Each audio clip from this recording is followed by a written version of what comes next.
Pernahkah kamu mendengar seseorang bertanya, apakah gangguan jiwa itu bisa menular?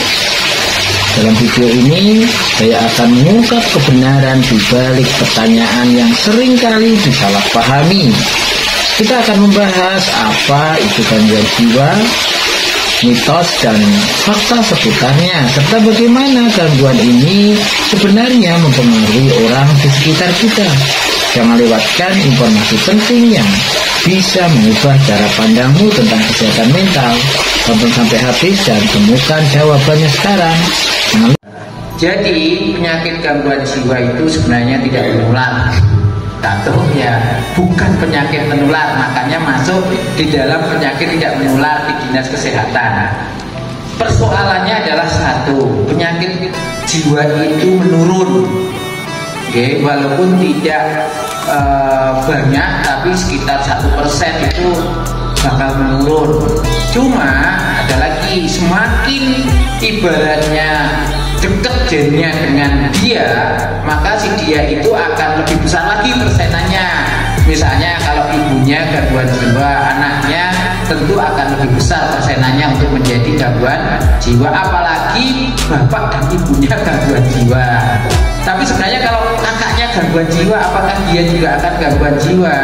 Sebenarnya dapat gen dari orang tuanya, bukan dari kakaknya, atau justru dapat gen dari neneknya atau dulu gitu loh. Jadi kadang-kadang makanya ditanya, Bu, Pak, dari keluarga ada tidak yang pernah menderita penyakit atau gangguan seperti ini, kan gitu. Misalnya suka tertawa-tawa sendiri, ngamuan, terus nggak mau kerja, nggak mau mandi, nah kayak begitu ya. Kenapa ditanya itu ya karena keturunan, bukan apakah kakaknya juga begini, kan enggak.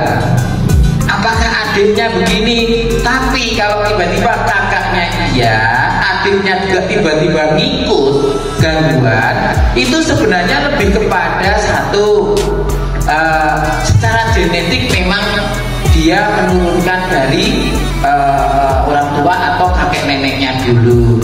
Yang kedua, sebenarnya lebih faktor pola asuh. Namanya ekspresi emosi. Bagaimana orang mengekspresikan emosinya di keluarga itu. Satu, logikanya orang normal itu kan saling berkomunikasi, saling curhat, saling menyelesaikan masalah.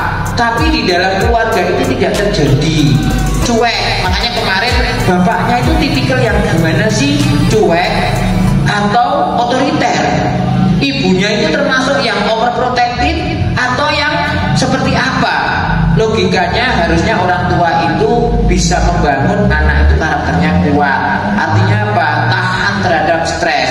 Kalau tiap hari orang tua itu hanya kamu harus begini, kamu harus begitu, sini tak bantu, kamu nggak usah, biarkan saya, garap soal aja orang tuanya, garap PR orang tuanya. Loh, kapan dia menghadapi situasi sulit? Kapan dia mau menghadapi masalah dengan baik? Kok dibantu terus? Kuliah ya diakseni tiap hari, bos ben merangkungke masalahnya kalau kocok-kocok nih sama teman-temannya, sehingga ketahanan terhadap stresnya itu lemah ketika orang tuanya mengasuhnya tidak tepat. Nah itu kalau terkait pola asuh. Nah kemudian kalau tiba-tiba kakaknya sih udah gangguan, tiba-tiba beberapa saat kemudian adiknya juga gangguan, itu sebenarnya lebih ke operan conditioning. Maksudnya apa? Pembiasaan.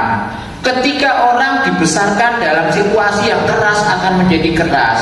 Ketika orang dipaparkan dengan kekerasan, bapaknya mungkin pernah mukul ibunya dan sebagainya, maka anaknya juga ketika ada masalah bisa meniru atau mencontoh. Kalau bapaknya suka merokok, ya wajar kalau anaknya pada merokok. Kalau misalnya kakaknya itu sering main HP gadget, ya wajar kalau adiknya begitu. Itu namanya operan conditioning. Sehingga lebih kalau misalnya kakaknya perilakunya nggak benar, nggak mau mandi, nggak mau kerja, makan tidur, ya wajar kalau tiba-tiba adiknya juga lama-lama begitu. Sehingga bukan menular, tapi lingkungan itu mengkondisikan. Makanya sering saya itu menyarankan Kalau memang keluarga itu ada keturunan atau orang tuanya tipikalnya seperti itu, udahlah kamu kontrak atau kos, hari-hari raya saja kamu kumpul atau tertentu, tapi kamu bisa kumpul dengan orang-orang yang positif. Karena apa?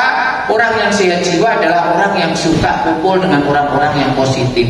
Termasuk bapak-bapak, ibu-ibu ini, ketika kumpul di sini kan orang positif semua. Ya kan, orang yang memang berjiwa sehat, yang memang ingin membantu,